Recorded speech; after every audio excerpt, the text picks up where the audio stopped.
One Question is designed to give subscribers valuable insights on how executive leaders in college athletics think about key issues on their respective campuses, in their departments, or within their leagues and conferences.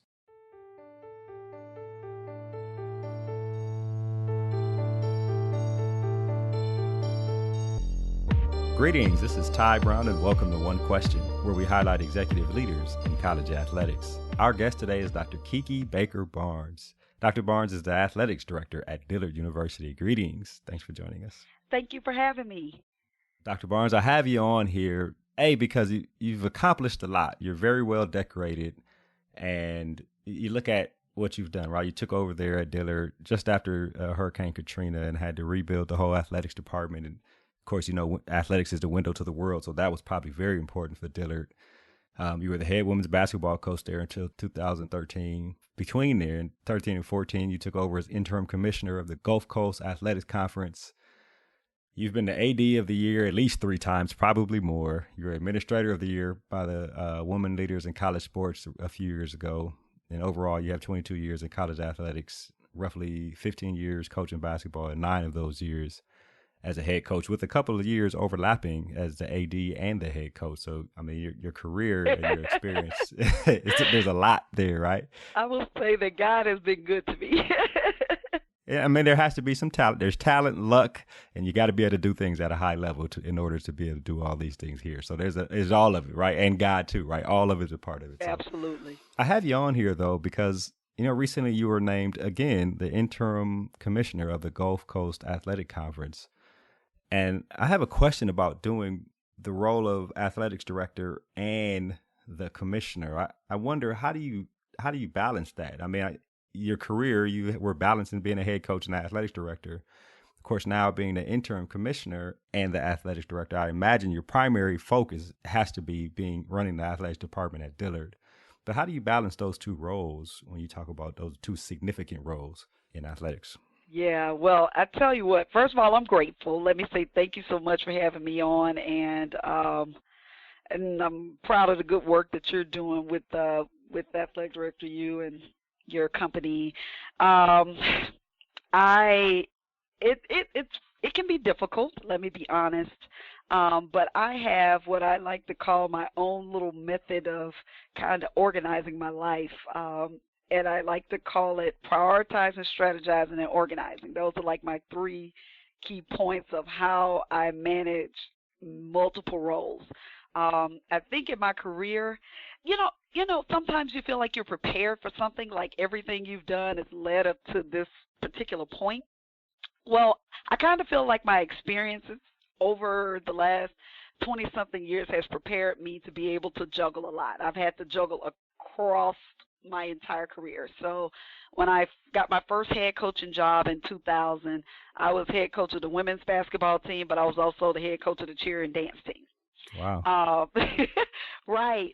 And then when I left there, I went to a junior college for a year. I was in transition, thinking about getting back into school, get my PhD. I was an assistant coach, but I also taught a class. I was a professor, as well as I ran the dorm.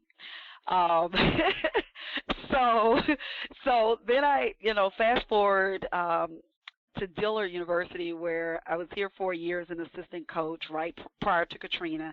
Then Katrina hit, and they were looking for someone to come in after the prior athletic director had taken another opportunity.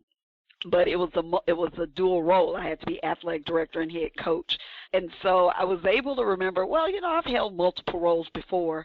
This won't be any different. And so during my first 7 years here as athletic director and coach, I held both of those roles, but also started becoming active in my association. So with NACTA, with Women Leaders, with the NAIA, ADA. Those are all associations where I joined committees and participated. And so it's kind of like the juggling is something that I'm used to doing.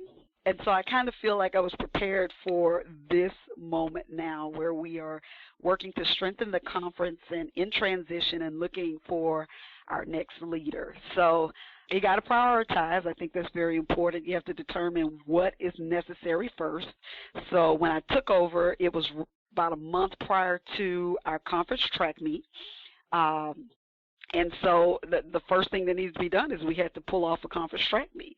And there were a lot of other things that were important, but when you looked at the priority, that was most important. So we prioritized getting our conference track meet off, and it went well. Then we strategized on how we were going to do that. I had to get support from some of my current staff, as well as work with the local schools. So in New Orleans, Xavier University and Southern University of New Orleans are members of our conference. So I had to work with my conference members to help pull together a strategy that would help us to work together to make it happen. And so we strategized on who was going to do what, and then made it happen. So that's kind of what I've been doing. So you mentioned three things. You talked about prioritize, strategize, and I think the last thing you said was organize. I'd like to dive into those three. I imagine your staff knows those because they fell off your tongue real easy, so you probably say them a lot. Tell me how you would define those for people who you lead with and who you work for. Okay, so prioritizing, I define that as how you determine what gets done first. So when I have opportunity, when I'm sitting with staff and we are talking about our goals or what we want, we have to determine what has to happen first in order to ensure everything else goes. So when I talk about prioritizing, that's what we're talking about first. Then we start talking about strategizing. Strategizing is what actions or steps will you take to determine how you're going to meet the particular goal or objective that you've prioritized. And so people are familiar with strategic planning, goals, objectives, action steps. Again, when we get to the strategy part, it's now here's specifically what we're going to do to meet this priority. And then organizing is what I defined as a specific task that helps me stay in line with whatever strategy we have decided we're going to take. So one of the things an example of organizing, recently, one of the things that was a priority was I had to separate how I communicate with my colleagues as athletic director at Dillard versus how I communicate with my colleagues as the commissioner of the Gulf Coast Athletic Conference. That's a priority now. So the strategy was, let's find an email system. We didn't have an email system for the conference, and so I looked into some different systems. Gmail, G Suite system is a very good system. It allows me to set up branded emails for our entire conference, not just for me, but for our conference officers, as well as provide storage and the things that are needed so that all of our communication is centralized. So what I was able to do, I prioritized, number one, conference communications, strategy, we're going to use G Suite. Then I organized the specific things that I was doing. So I was able to set up the account separately. So now there's a commissioner and GCAC account. There's K Barnes at Dillard. And so now what I do is on my computer, I have separate web browsers because G Suite is a cloud-based system. So you can check your email from anywhere as long as you have a browser. I have two separate browsers that are open so that when I need to respond to commissioner work or commissioner questions, then it's coming from that particular email account. And then if it's something that's directed to me as athletic director, then I can respond from that one. And that kind of draws a line of separation, and it helps my colleagues know how we are interacting to make things smooth. Because it can be difficult, especially when we have to vote on things, and it's like, okay, is she being commissioner or is she being athletic director? The last point on organizing, those few little steps have helped me organize and streamline how I communicate with both roles. I would imagine that there have been or there will be or there are times when the priority for Dillard or the priority for the Gulf Coast Athletic Conference probably come at you at the same time. How do you prioritize priorities, I guess is the question I'm asking. I mean, I have to do them at the same time. Just to be honest, so like literally today, like I shared with you, I have two browsers open. And so I go back and forth between the browsers. And I'm responding accordingly to whichever call. Today we're having a conversation about a change that's coming up in the NAIA on the commissioner side. So we're moving from 2 divisions in basketball to 1 division, and that's going to change how we move forward with the selection committee and some things like that. So there's an email conversation going on the conference email about that change and whether we want to do that, and what are the good, the positives, the negatives, and whether or not we should move forward with something when we have our conversation at NACTA. And so they're both important, and the technology has allowed me to be able to be effective at both. So I would say that right now, having technology, praise the Lord, is very helpful when right now what's happening at Dillard is really important, as well as what's happening with the conference is really important. Technology definitely helps with that, but let me go one layer deeper with that. When you open that browser that has the commissioner email in it, there's a level of objectivity that you have to be as a commissioner, the number of schools in the conference, the institutions, right? You know, you got to put the hat on as commissioner, objective hat. When you're looking at that Dillard email, though, what's important to Dillard is that's what needs to happen for us at this university. Going back and forth between what's important to Dillard and the objective stance of what's important to the conference has to be tough. I'd imagine that some of your colleagues on campus there, in terms of getting feedback from them, is probably important to you on the direction. It just seems like a lot to handle. So one of the things that I think is interesting, and I think I do this well, I'm a big picture person. I understand both. I've already had to do this, where I've had to say, well, this is not necessarily what we would want, but here's what would look best for the conference. And I think what has helped me in this situation is I am the advisor to the presidents.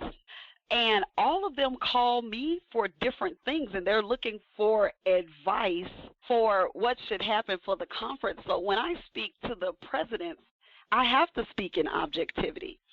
And I've been doing that even when I wasn't commissioner and I was in my role as president. I acted as an advisor to the presidents.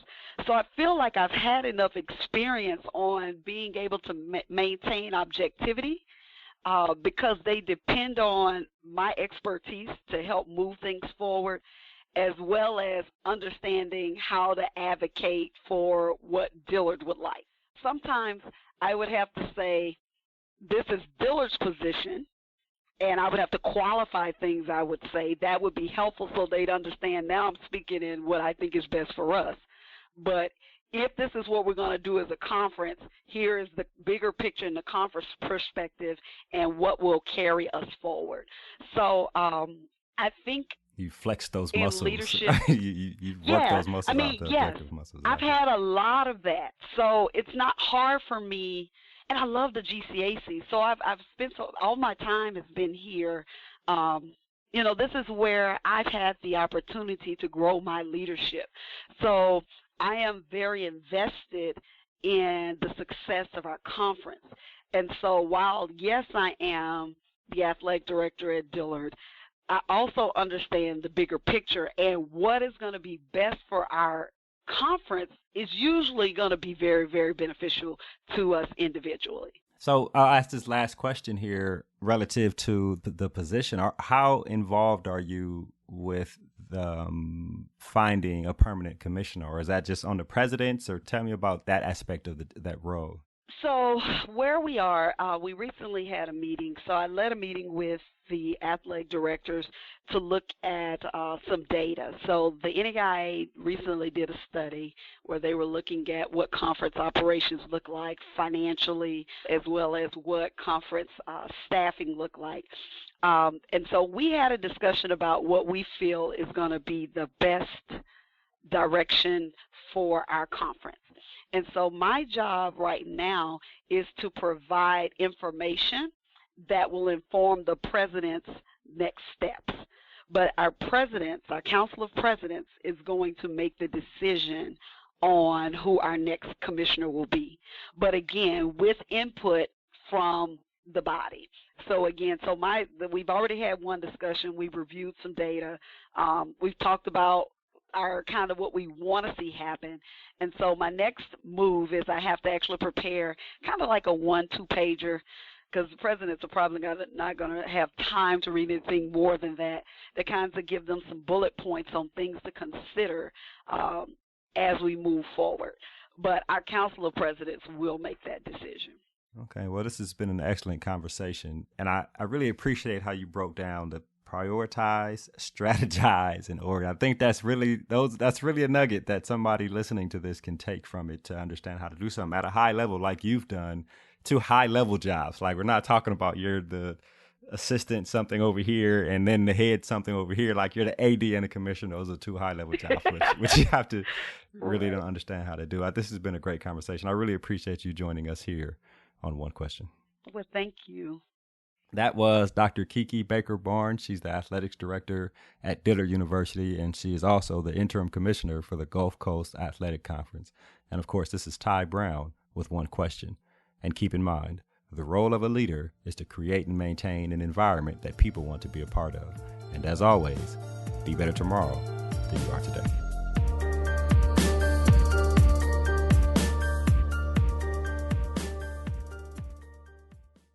This episode of One Question is produced by Spades Media Group, solving problems using creative leadership.